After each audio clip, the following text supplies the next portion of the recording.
Today was Leo Vance's birthday. After finishing my shift at work, I made a beeline for the bustling vegetable market, the familiar sounds and smells of the late afternoon wrapping around me. My mission was to find the ingredients for his absolute favorite dish, spicy crayfish. I knew, of course, that his sensitive stomach couldn't really handle intensely spicy food, so I had already planned to prepare a milder, garlic-infused version just for him, a small act of care that had become second nature to me. As the evening deepened, the aromatic dishes sat cooling on our small dining table, a silent testament to my efforts. But the chair opposite mine remained empty. He still hadn't appeared. I pulled out my phone and called him, a familiar knot of anxiety tightening in my chest. The call connected, but he hung up almost immediately. I tried to reassure myself he never liked to be disturbed when he was deep in his work. We were, after all, colleagues at the same large trading company. My role was that of a finance officer, a steady 9-to-5 job with a predictable salary that offered security, if not excitement. He, on the other hand, was a sales manager, his entire livelihood a roller coaster dictated by performance and commissions. Both of us were transplants to this sprawling metropolis, having come from small, quiet towns with modest families. We were both chasing the same dream, to build a life and establish roots in the big city, a goal that was fraught with innumerable difficulties. Lately, I could feel the weight of his pressure mounting, becoming a palpable presence in our small apartment. For the past 2 months, it felt like almost every single night was an overtime night for him. There wasn't much I could do to help with the pressures of his career, so I focused on what I could control, trying my best to take care of his daily life, to be his sanctuary from the storm. When the clock on the wall finally chimed, signaling the arrival of midnight, the carefully prepared dishes on the table were completely cold. A long, helpless sigh escaped my lips. I closed my eyes, the image of his face in my mind, and silently whispered the words into the stillness of the room. Happy birthday. The next morning, I woke to the unfamiliar emptiness of the other side of the bed. I found that Leo Vance had not returned home at all overnight. A sliver of genuine surprise pierced through my morning grogginess. The company didn't provide any kind of accommodation, and no matter how late his work had ever kept him, he had always, without fail, come back home before. A cold fear began to creep in, the fear that something terrible might have happened to him. I immediately tried calling him again, but my call went straight to a recorded message informing me that his phone was switched off. While our company didn't explicitly ban office romances, we had mutually decided to keep our relationship a secret to avoid any potential impact on our work. This secrecy now felt like a cage. Needing to see for myself that he was okay, I fabricated an excuse about needing to check a reimbursement form and made my way over to the sales department. Leo Vance's desk was conspicuously empty. The young intern he was mentoring, Chloe, glanced up as I lingered nearby. "Manager Vance is usually so punctual," I commented, trying to sound casual, "but he's actually late today." Chloe rolled her eyes with an air of nonchalance that only the very young can pull off. "Manager Vance is climbing high these days," she said, a knowing tone in her voice. "He's going to be a big shot soon. He probably doesn't care about something as trivial as punctuality anymore." Her words sent a jolt of surprise through me. Was it possible that Leo was secretly interviewing with other companies, planning to jump ship? I wanted to press her for more details, to ask her what she meant, but Chloe seemed to realize she had said too much. She quickly clapped a hand over her mouth and refused to utter another word on the subject. Just then, Leo himself walked in, his face etched with exhaustion. He barely glanced around before rushing straight into the conference room. A wave of relief washed over me. As long as he was safe, nothing else seemed to matter. During the lunch break, I managed to intercept him in the staff pantry. The takeout options the company provided were often greasy and heavy, and I knew he wasn't used to them. So, every single day, I prepared a healthy, balanced lunchbox for him. "Where did you go last night?" I asked, my voice softer than I intended. "Even if you weren't planning on coming home, you should have at least sent a message." "What's there to say?" he retorted, his tone sharp. "I'm not a 3-year-old child. It's not like I'm going to get lost." Even though the pantry was empty, Leo deliberately maintained a 2-meter distance from me, a physical manifestation of the emotional chasm that was suddenly opening between us. And in the future, don't bring me things at work. If someone sees, it will be impossible for me to explain. Last month, I started, confused by his sudden paranoia. Jessica Lee from HR and Sam Yang from the purchasing department got married. The boss himself attended their wedding to congratulate them, and their work wasn't affected at all, so I just thought, "You're crazy," Leo interrupted, his voice laced with anger. "Jessica is the boss's distant relative. What gives you the right to compare yourself to her? You have no ambition for yourself, so could you please just stop dragging me down?" I looked up at him, the force of his words hitting me like a physical blow. I was utterly incredulous. "Leo, what on earth do you mean by that? When have I ever held you back? You've been with this company for 5 whole years and you're still just a junior cashier," he sneered. "Even people with less experience than you are, ordering you around. What hope is there for your future?" My mind exploded with a deafening boom. The man standing before me, his face twisted with sarcasm as he spoke those harsh words, felt like a complete stranger. It was true that I didn't harbor grand ambitions. I was genuinely content with the stable job I had, a position that allowed me to lead a quiet life. Compared to the idea of being a high-powered, dominant boss in the corporate world, I much preferred having the time and energy to enjoy the simple things in life that I loved. Everyone makes different choices in life, and I never thought there was anything wrong with mine. In fact, back when we first started dating, Leo had always said he appreciated my laid-back personality. He used to think I was easygoing and comfortable to be around, which was, he claimed, the very reason he pursued me so fiercely right after I joined the company. "Leo," I said, my voice trembling slightly, "I think we need to find some time to have a proper talk." "Suit yourself," he replied with a careless shrug. "Everything I said is the truth. If you can't accept it, then that's your problem." He turned to leave. "Wait a minute," I called out, my hand extending with the lunchbox I'd heated up. Inside was a lobster rice bowl. "You didn't come back last night, and I wasn't really in the mood to eat either. I saved some for you." Leo had just taken the container from my hand when the pantry door swung open. A woman dressed in a striking, backless long dress walked in. Company policy clearly stated that professional attire was required during working hours.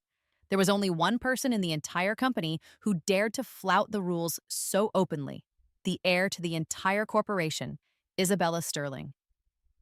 Isabella Sterling was truly one of life's golden children, born into an exceptional family with an equally outstanding appearance.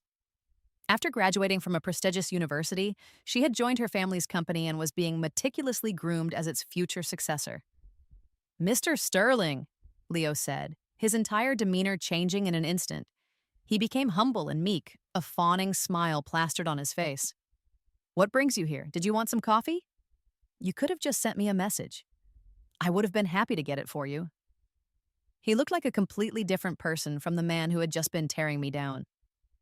Isabella brushed a stray strand of hair from her face, releasing a cool, elegant fragrance into the air. "Manager Vance, you're so dedicated," she said, her voice smooth. "You worked hard all night and still came into the office today. Didn't I tell you to take the day off to rest?" "It is my honor to serve you, Mr. Sterling," Leo replied, his voice oozing flattery. "If you need anything at all in the future, please just let me know. I promise I will be at your beck and call 24 hours a day." A cold knot of surprise formed in my stomach. When had these two become so familiar with each other? It was clear now that his absence last night was because of her. "Finance Department, Clara Hayes," Isabella said, her eyes briefly flicking down to the work badge pinned to my chest. It was obvious she had absolutely no impression of me whatsoever. "Are you two dating?" "Of course not," Leo denied instantly and firmly without a moment's hesitation. "I'm not familiar with her at all, Mr. Sterling. Please don't misunderstand." "Not familiar?" Isabella raised a perfectly sculpted eyebrow. "Then why would she be making you a bento lunch?" A faint smile played on her lips, a look that said she understood everything perfectly.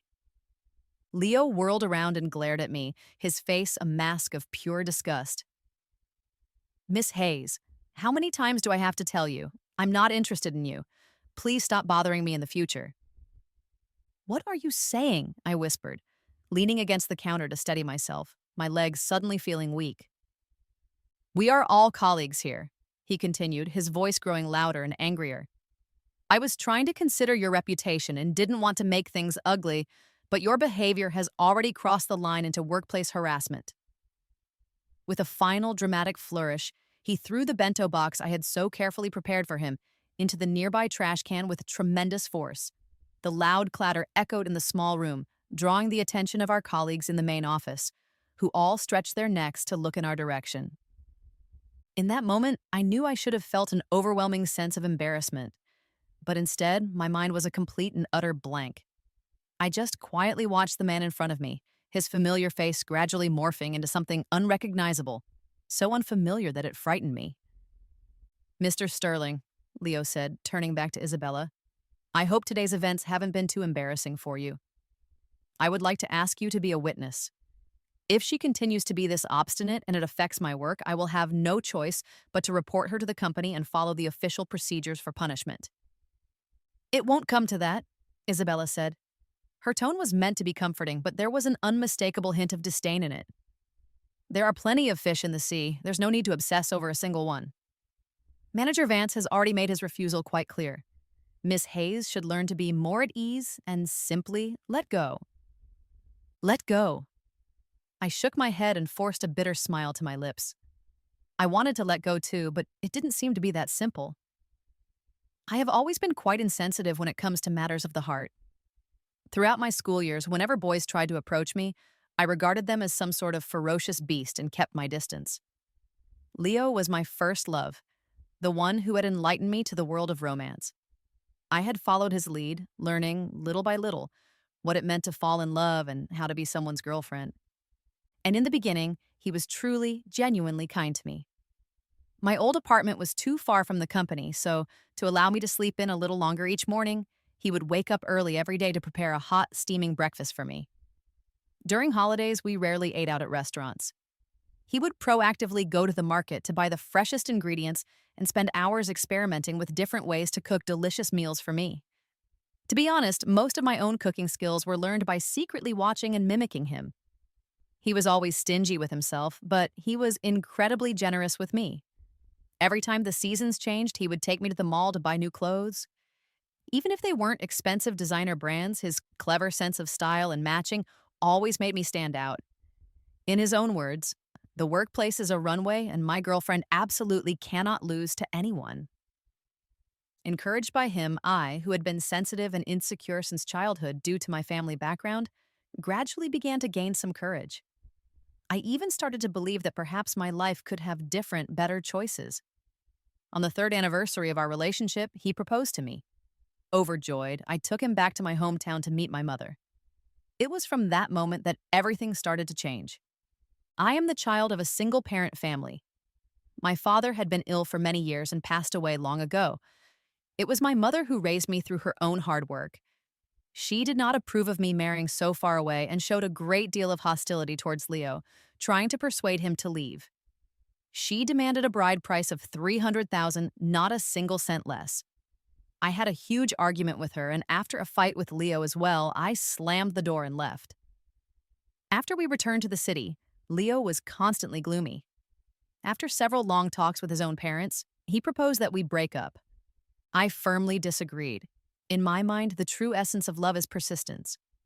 If the feelings between us had truly faded, I would never have clung on so stubbornly. But to lose the person I loved due to external reasons was something I knew I would regret for the rest of my life. I begged him, crying, not to leave me and repeatedly assured him that our engagement was my decision alone. All of my mother's unreasonable demands could be completely ignored. Leo didn't truly want to break up either, and he held me crying bitterly. He carried heavy responsibilities on his shoulders. His parents were in poor health, with fixed monthly medical expenses, and he also needed to support his two younger brothers in school. I told him I was willing to go through difficult times with him. As long as he was by my side, I wasn't afraid of how tough our days might be. He was both moved and ashamed, crying and apologizing to me, vowing that he would work harder than ever, earn extra money, and marry me in style one day. After that incident, I tried with all my might to make everything go back to the way it used to be. I started to do my best to be good to him. I stopped buying new clothes, stopped eating out at nice places, and saved every penny I could to support our shared household. He was deeply devoted to his work, leaving early in the morning and coming home late at night. I took on all the housework by myself, making sure he never had to worry about a single thing at home. I truly believed that we were working together, sacrificing for each other's future. But in this moment, standing in the cold pantry, I suddenly felt a profound sense of uncertainty. Did the future he envisioned for himself really have anything to do with me? In the span of a single afternoon, the rumors had spread like wildfire throughout the entire company. I became the shameless woman, the clingy woman, as my colleagues whispered behind their hands. Every glance that came my way was filled with mockery. I couldn't find the words for an explanation, nor did I have the desire to try and explain. After struggling through the final hours of the workday, I hurriedly ran out of the company building. A torrential downpour was raging outside, and I huddled under the small awning of the bus stop, shivering from the cold and the emotional shock. A brand new, gleaming BMW 5 Series drove past me, its headlights cutting through the rain. It was the car Leo had always dreamed of owning. I had stood with him countless times at auto shows, looking at that very model. Dreaming about it was one thing. We both knew in our hearts that, with our current financial situation, it was simply impossible to afford. But just a habitual glance toward the passenger seat allowed me to see a silhouette that shouldn't have been there. At 2 o'clock in the morning, Leo drunkenly fumbled with the key and opened the apartment door. But I, waiting for him silently in the darkness of the living room, startled him. "Clara Hayes, what's wrong with you? It's so late. Why aren't you sleeping? Are you waiting up just to pick a fight?" I looked at him, my face void of expression, and took a bank card out of my pocket. "Over the past few years, the money we've saved after deducting all our living expenses should be at least $200,000, I said, my voice steady. "But I just checked at the bank. There isn't a single cent left in the account." Leo reacted as if he'd been electrocuted, snatching the bank card from my hand in a flash. "You're talking nonsense. Who told you that you could touch my stuff?" "Your stuff?" I countered, trying to keep my tone as calm as possible despite the rage building inside me. "A significant portion of that money is mine. If you wanted to use it, shouldn't you have at least asked for my permission?" "What a joke," he scoffed. "How much do you actually earn in a month? After paying for food, drinks, and rent, you probably can't even afford the rent on your own. You're so concerned about this money. Isn't it just so you can give that bride price to your mother? You're obviously vain and greedy, yet you always pretend to be content with nothing. It's truly disgusting." Facts have proven that when men are ruthless, they truly have no heart. These deeply hurtful words seemed to flow effortlessly from his mouth. "Leo Vance, you bastard." I had just raised my hand when he forcefully pushed me back onto the sofa. "To tell you the truth, I used that money for a down payment on a car," he admitted without a shred of remorse. "It's a man's image, and it's also for work. Can you even imagine the embarrassment of having to ride a shared bike to meet a client on a scorching hot summer day, only to be refused entry by the security guard?" I stared coldly into his eyes and gave a slight, humorless smile. "Is it really just for work? And not for anything else?" "You're talking nonsense," Leo said, his brow furrowed with impatience. "I know you're angry about what happened today, but that wasn't my fault. You were being careless. For safety's sake, let's just avoid any and all contact at the company from now on." "Is it a crime for us to be in love?" I asked, my voice cracking. "How long are you going to hide it? Or are you just keeping me around as a backup plan, so that once someone better comes along, you can effortlessly walk away?" "Crazy." My quiet observations had clearly exposed his intentions. Leo was furious, his face flush with shame and anger. "Clara Hayes, why don't you take a good look at yourself in the mirror and see what you look like right now? A resentful woman. I work myself to exhaustion every single day, and then I have to come home and deal with your unreasonable temper. If this continues, I really don't know what I have to hold on to." After the series of threats, Leo walked into the bedroom and fell straight onto the bed, leaving me alone to sit idly in the silent living room all night long. The next day at work, I approached Chloe and offered her a buffet ticket to a 5-star hotel. As a young girl fresh out of school, living a hand-to-mouth existence, She truly couldn't refuse such a lavish meal that was practically handed to her. Sister Clara, she said, leaning in conspiratorially, I'd advise you to let go of this idea soon. Besides being handsome, Manager Vance is not a good match for you in any other aspect. Chloe, though young, was remarkably perceptive. Without me even having to ask, she took the initiative to speak. I've been working with him for a few months now, and I can see that he's incredibly unhappy with his current situation. He's trying his best to climb up the ladder. My mom always said that this kind of man is the most dangerous, not someone an ordinary woman can handle. If you meet one, you'd better run away immediately. Is it really that exaggerated? I asked. Isn't it a good thing for a man to have ambition? Ambition also depends on where it's directed, she explained. Manager Vance doesn't have any family background or connections. His abilities are just average, which makes it extremely difficult for him to achieve a major breakthrough in his career. He knows this about himself, so he's taking a different approach. He's made Isabella Sterling his ultimate goal. If he succeeds, he could instantly become the Sterling family's chosen son-in-law. Him and Isabella Sterling? Although I had been mentally preparing myself for something like this, hearing it stated so plainly by someone else still felt utterly absurd. How could someone like Miss Sterling possibly fall for him? It might have been unthinkable before, Chloe said. But now, given the special circumstances, her options are quite limited. She glanced around the office, making sure no one was paying attention, before lowering her voice and leaning close to my ear. Miss Sterling is pregnant with her ex-boyfriend's child. She doesn't want to have an abortion, so her only choice is to find a scapegoat to marry so she can legally give birth to the child. I couldn't believe such a soap opera-like plot was unfolding in my own life. I opened my mouth wide, stunned into silence for a long time. Only Manager Vance and I know about this matter, she continued. It was quite a coincidence. Last month, we accompanied Miss Sterling to entertain a supplier. After a few drinks, she suddenly broke out in a cold sweat and was suffering from unbearable stomach pain. We rushed her to the hospital, and after the doctor examined her, it was discovered that she was already a month pregnant. This is such a huge deal, we knew we had to inform the boss. When the boss arrived, he immediately told his daughter to get an abortion.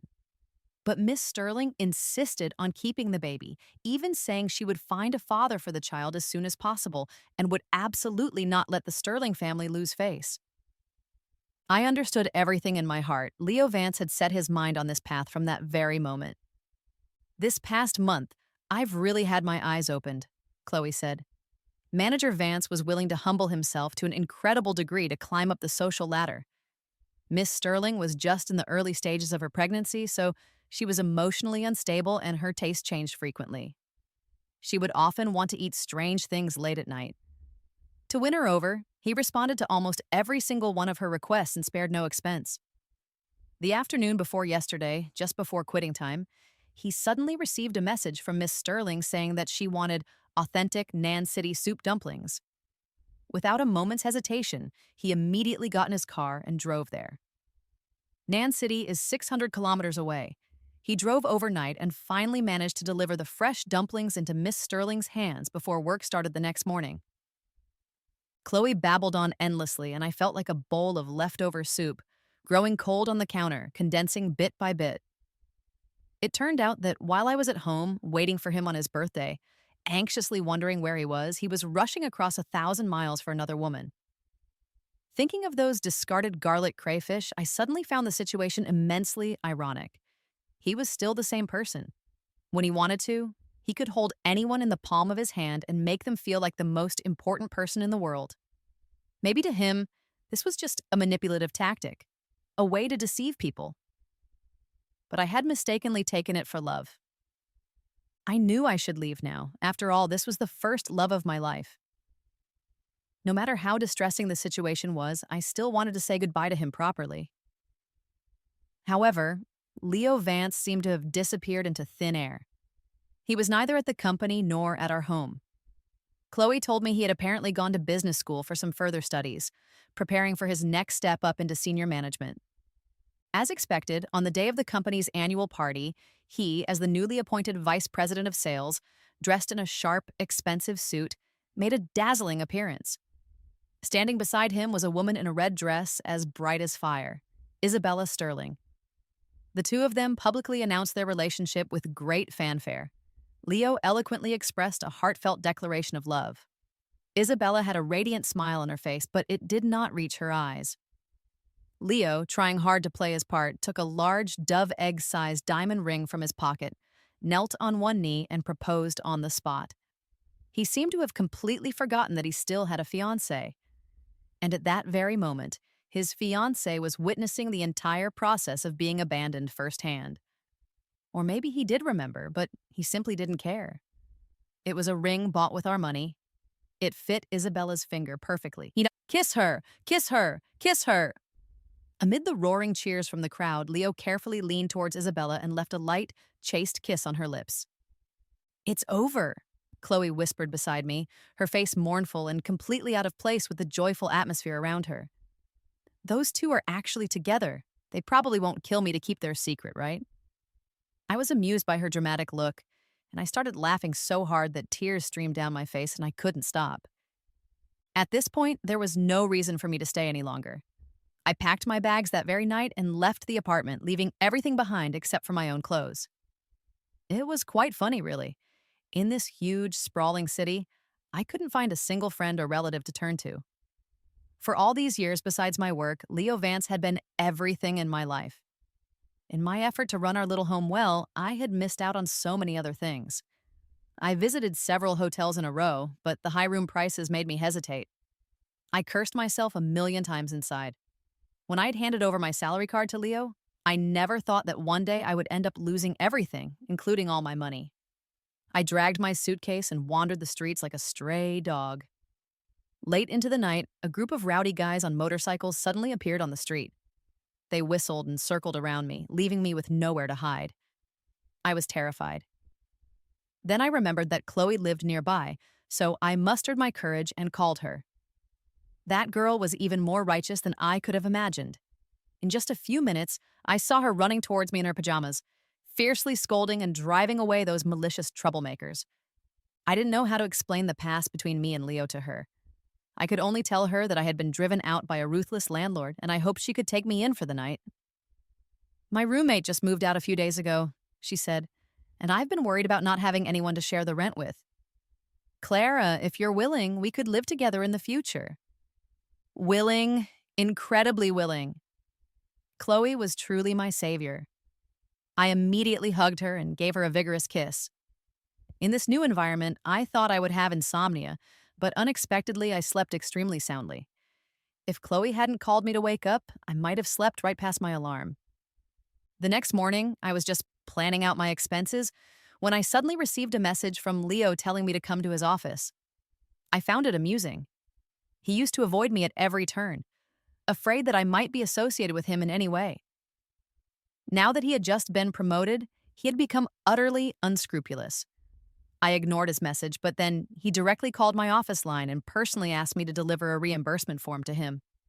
A kind colleague reminded me that he was now an important figure in the company, so I should be careful to keep my distance. Heaven knows if I could, I wouldn't want to be on the same planet as him. With a promotion to vice president came a dedicated private office. I took a deep breath, straightened my back, and pushed open the door.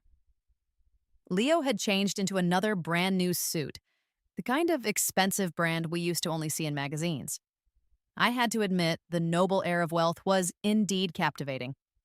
At this moment, he was dressed in this dapper manner, sitting in a spacious boss's chair, subtly revealing the arrogance of someone newly in power.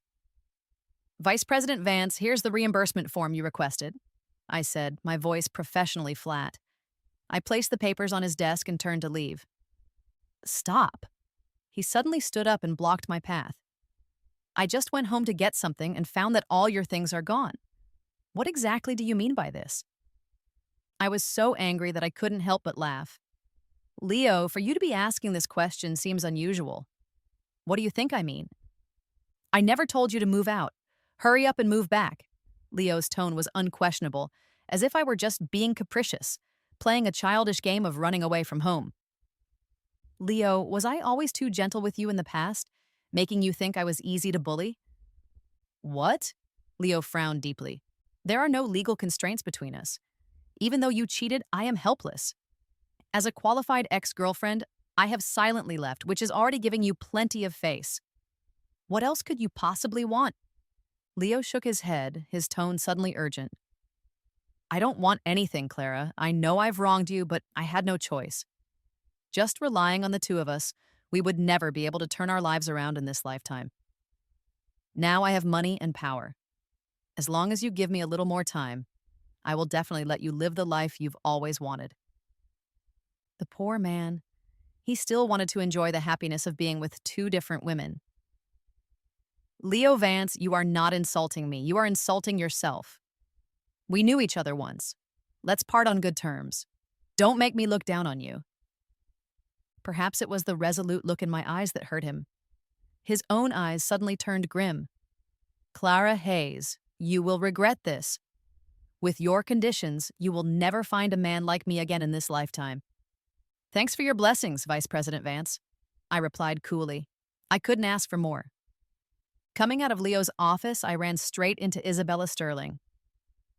Damn luck. She was staring at me thoughtfully. I offered a casual hello and quickly tried to slip away. But I had ultimately underestimated Miss Sterling's efficiency.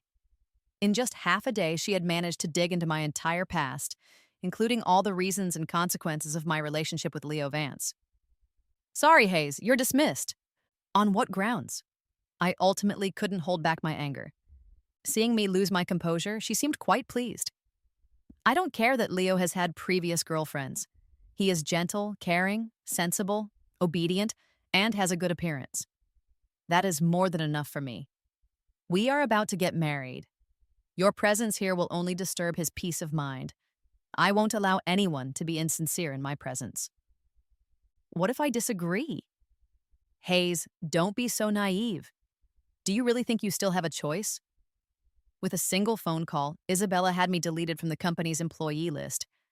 The HR manager handed me a dismissal notice citing incompetence as the reason. There was no compensation offered. Such behavior was a clear violation of labor regulations. I told him I planned to seek labor arbitration, but the HR manager just looked at me with a fearless attitude. That is your right, Miss Hayes. As long as you can afford the legal fees, we will definitely fight you to the end. But I want to remind you, a finance person who has a deadly feud with their former company probably won't be employed by any other company in this city in the future. Chloe learned of my ordeal and advised me to just endure it silently. You've offended the Sterling family. The company will definitely make things difficult for you. Instead of clinging on and pestering them endlessly, it's better to start interviewing with other companies as soon as possible. Otherwise, the longer it takes, the more you'll suffer. I felt a deep sense of exhaustion. Chloe's words were right. If I didn't find a new job quickly, I was afraid I wouldn't even be able to afford food. But on the very day I left the company in a downtrodden state, I suddenly received a call from my hometown. My mother had suffered a sudden heart attack and was in critical condition. Following the doctor's advice, I had her transferred to the best hospital in the city, Jiangcheng First People's Hospital, for treatment. The enormous medical bills that accumulated every single day were suffocating me. Chloe proactively took out $100,000 to help me cover the emergency. I was surprised. How could an intern possibly have that much money? This is the hush money Miss Sterling gave me, she admitted. Telling me to leave Jiangcheng and not to appear here again in the future? How absurd, I muttered. Did you agree? Chloe nodded. Before I graduated, I dreamed of staying in the big city. But after these past few months of hardship, I've realized that I'm just not suited for this place. Now, returning home could also bring a large, unexpected fortune. So why not? Tina spoke lightly, but I knew that none of this was what she truly wanted. After extensive treatment, my mom's life was finally spared, but her health was not what it used to be, and she would constantly need care. I was searching for an affordable nursing home for her. Before she was ready to move in, she took out an old yellowed piece of paper from her pocket. On it was a string of faintly visible phone numbers. Mom has done her best to raise you all these years, she said, her voice weak. From now on, your dad will take care of you. Dad. The term was so unfamiliar to me that it was even a bit hard to say. 20 minutes after the call was connected, An old man with white hair, exuding an aura of maturity and wisdom, appeared before me, surrounded by a crowd of bodyguards. I recognized him from television. He was the richest man in Jiangcheng, Damien Thorne. "Not bad," he said, looking me over. "She indeed looks like me." He had a paternity test done with me on the spot. While we were waiting for the results, he had a long talk with my mom.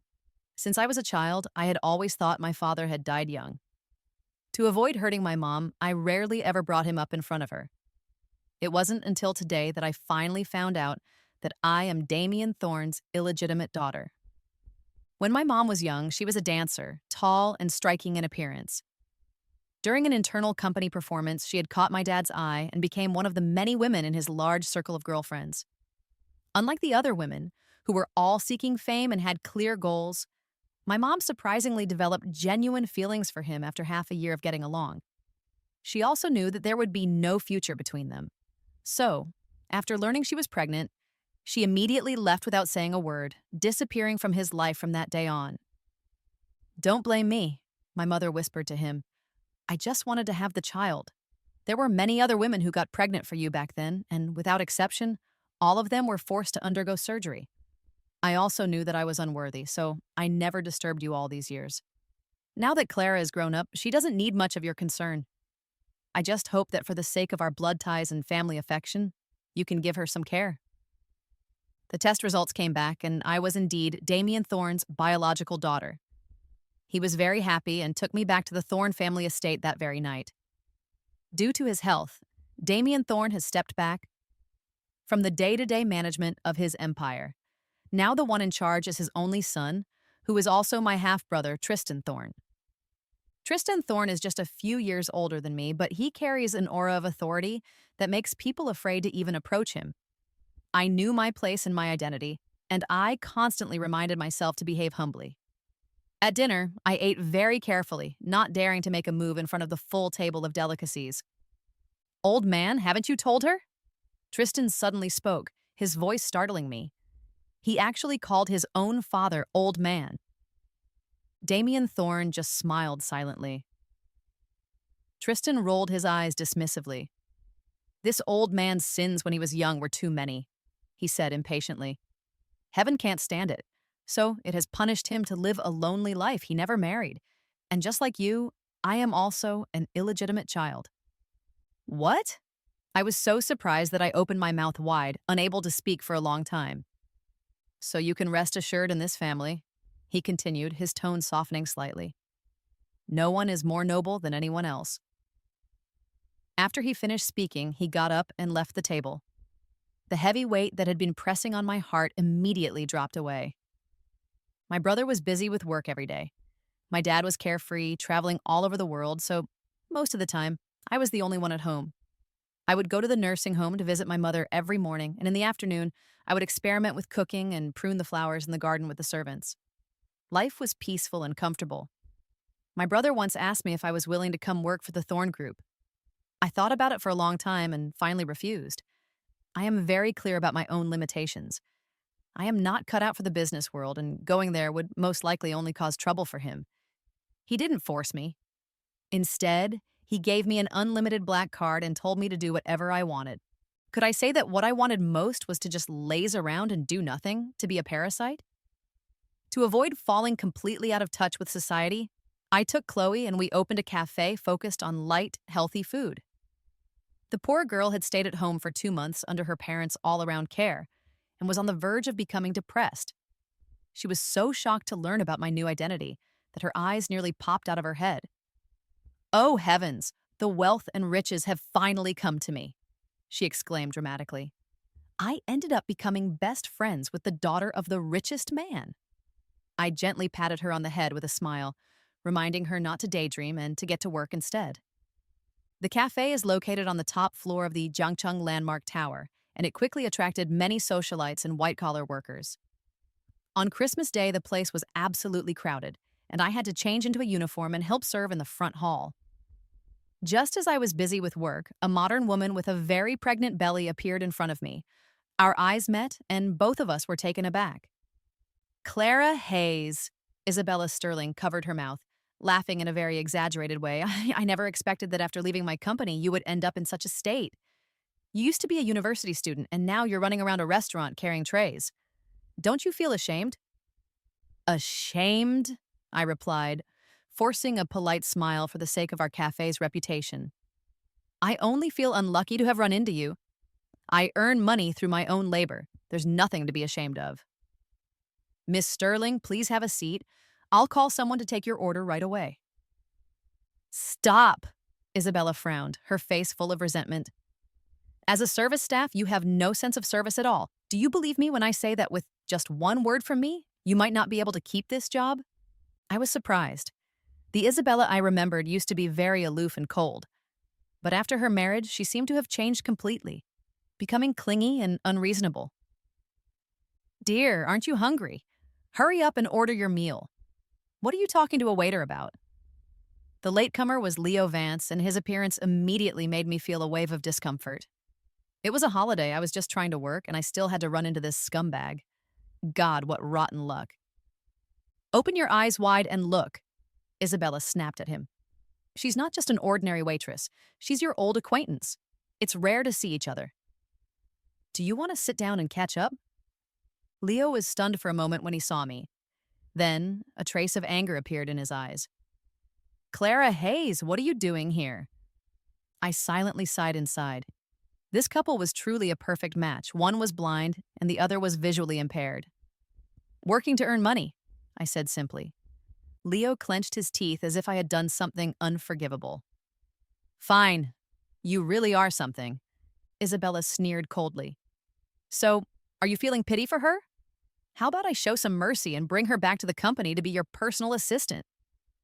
Leo shivered for a moment and quickly changed his expression, helping his wife to a nearby table. My dear, what nonsense are you talking about?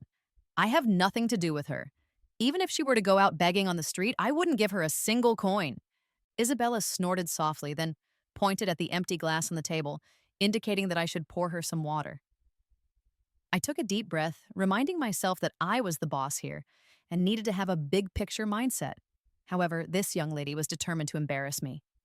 Before the glass even touched her lips, she suddenly turned and splashed the ice water all over my face. I'm pregnant! You gave me ice water! Are you trying to cause me to have a miscarriage? She shrieked. I'm going to call the manager and complain about you.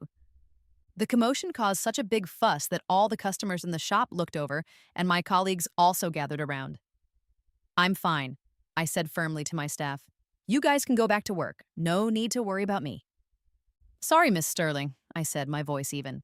It was my mistake for not thinking things through. My apologies. I'll get you a hot drink right away. All right, she said, her voice dripping with malice. But if you dare to do something to it, I wouldn't dare to drink it. If I find out you're secretly spiking my drink with something, who should I argue with? Isabella stood up and headed for the exit. Leo looked at me with a meaningful, unreadable expression, then hurriedly followed her out. After I'd changed my clothes, Chloe, who had been out shopping, returned. She finished watching the security footage of the incident, and fumes were practically coming out of her ears. Damn it! This is going too far. Just you wait, I'll go find them and settle the score. If I hadn't stopped her, she might have led over 20 kitchen staff to storm out after them. All right, calm down, I said, putting a hand on her shoulder. I'm really fine. Just think of it as being bitten by a dog. You wouldn't bite it back, would you? Why didn't you tell them your true identity? She fumed. I guarantee they would regret it so much they'd stew in their own sorrow. I shook my head with a small smile. Only those who can't let go will try every possible way to prove that they are better off than their ex. To me now, they are no different from strangers. Whatever they do, it can't hurt me anymore. Time flew by and the restaurant and bar gradually got on the right track. I was pondering taking a few days off when Tristan suddenly spoke up, asking me to accompany him to a dinner party. For me, someone who suffers from social anxiety, this was a hard nut to crack. I initially wanted to find an excuse to decline, but he directly had a tuxedo delivered to my house and even arranged for a makeup artist to prepare me. Well, I supposed I had to accept the position and take on the worries of the ruler. At worst, I would just be a mute for the night. With him there, probably no one would dare to mock me. The dinner was held at the most luxurious seven-star hotel in Jiangcheng, with guests who were either celebrities or wealthy tycoons. Tristan was busy socializing while also introducing me to everyone. The Thorne family has very few members, so the sudden appearance of a young lady really surprised people. I adhered to my established principles: smile, shake hands, nod. This trilogy continued until the host of the evening appeared. Looking at the two familiar faces on the stage, I realized only then that this was the grandson's naming celebration held by the Sterling family. I instinctively tried to hide behind Tristan, but he pulled me out with a tug. "Open your eyes wide," he whispered. "Watch the show carefully." Watch the show. I tiptoed and looked around from side to side.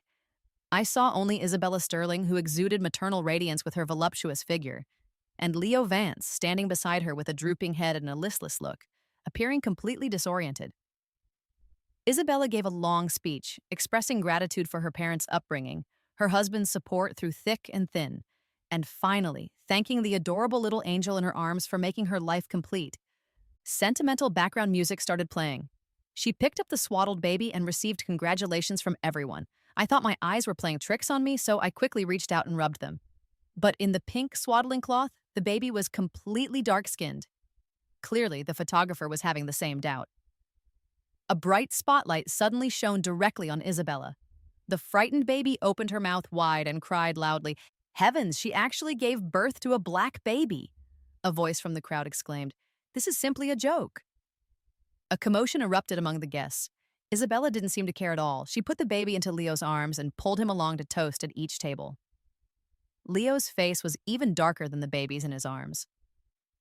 Some of the more boisterous distinguished guests made fun of him. "Manager Vance is truly the biological father. Your daughter looks exactly like you. She will definitely be a beauty when she grows up." That's right. It said that daughters are the lovers from their father's previous lives. Manager Vance is truly fortunate. Leo was stiff all over, trying to force a smile that looked more like he was crying. He looked quite pitiful. Seeing the three of them coming toward our table, I quickly looked down. Isabella's face brightened upon seeing Tristan. "Mr. Thorne, why did you come in person?" "My secretary didn't notify me. My service has been lacking. Please forgive me." "The Sterling family has a successor," Tristan said coolly. "I must come to congratulate you. I heard that the Sterlings have an ancestral precept that all family property is inherited by the eldest son and grandson. Is that true?" "Yes. This child will be the master of the Sterling family when he grows up. Please, Mr. Thorne, take good care of him then," Isabella said with a broad smile. Leo shivered all over and nearly dropped the baby onto the floor. Isabella glared at him fiercely, then turned and smiled sweetly at me. "Mr. Thorne, you even brought a female companion today. This is truly unprecedented. I wonder which young lady she is to have such an honor." "Mr. Sterling, don't misunderstand," Tristan said, his voice flat. "That's my sister. She was left stranded outside since she was young and was only recently brought back home. Please don't scare her." Isabella covered her mouth, emitting an exaggerated scream. "Oh my God, I didn't know such a big thing happened." "Mr. Thorne, you should hold a reunion banquet to announce Miss Thorne's return to the world." "Sorry, Miss Sterling," I said, finally unable to stand this woman's noise any longer. I lifted my head and put on a standard fake smile. "My surname is Hayes, not Thorne." Isabella suddenly reacted, and her expression immediately changed. "Clara Hayes, how did you get in here? Who let you in? I won't let him off the hook." Tristan put away his smile. A hint of ruthlessness flashed in his eyes. "Miss Sterling, are you deaf? She is my sister. Naturally, I brought her in. If there's a problem, feel free to confront me. I want to see just how you plan to not let me off." "No, that's not what I mean." Isabella instantly became extremely anxious. The Thorne family was an unapproachable existence to the Sterling family. The only person in all of Jiangcheng she dared not offend was the man in front of her. "Mr. Thorne, are you sure she is really your sister? This woman is cunning and sly. Don't be fooled by her." "Enough!" Tristan pulled me up and stood. "This is the Sterling family's hospitality, and I, Thorne, cannot agree with it. In the future, I will not attend any of the Sterling family's banquets. Please, everyone, be informed. Although Tristan usually did not speak much, this was his first time losing his temper so publicly. The lively banquet instantly quieted down. Sorry, Mr. Thorne, I was rude. I apologize to you and ask for a chance to make amends.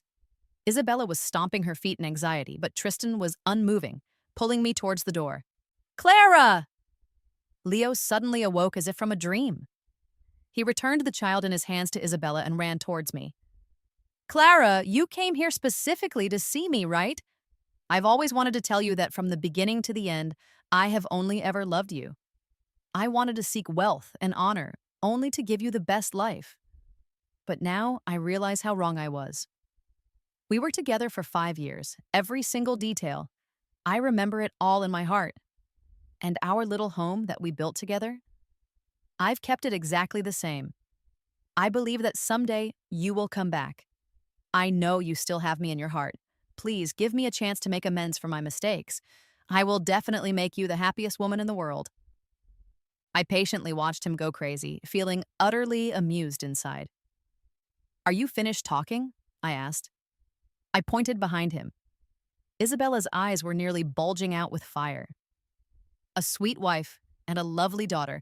How many men dream of such a life? Leo, you must learn to be content. No! Even a fool can see that's not my daughter, he screamed, his voice filled with desperation. This woman is a pervert. Her private life is chaotic. Yet she's as wary of me as a thief. Every second I live with her is torment. I can't take it anymore. I really can't. As Leo finished speaking, a loud bang came from the crowd. It turned out that his father and mother had secretly rushed from their hometown to visit their new grandson. But they were so frightened by this shiny black baby that they had both tremblingly fainted on the spot. Thank you, brother, I said later, as the racing car sped through the night. I felt an unprecedented sense of exhilaration. Tristan rubbed his hand over my head, and his smile was full of indulgence. It wasn't easy for me to finally have a sister, he said softly. Of course, she's not to be bullied. Those who hurt you, none of them will have a good time. Under Tristan Thorne's pursuit and blockade, the Sterling family's business quickly declined and was soon unable to continue. For business people, reputation matters. Mr. Sterling allowing his daughter to cause such chaos indicated that he had lost control in many aspects of his life. This was a very dangerous signal, and intelligent people stayed away from him. Who would dare do business with him now? To escape from their creditors, the Sterling family decided to leave Jiangcheng and immigrate to Africa to join the black baby's biological father. Before leaving, Isabella planned to divorce Leo Vance and transfer $50 million in debt to him. Leo Vance's luxurious dreams were shattered, and he was chased by creditors day and night. Feeling that his life was worse than death, he stayed at the entrance of my restaurant day and night, praying to see me again. I didn't want to sully my own eyes. So I transferred the business fully to Chloe to manage, then turned around with my mother to travel abroad for relaxation. The world is vast. As long as you stay away from scumbags, everything is so wonderful.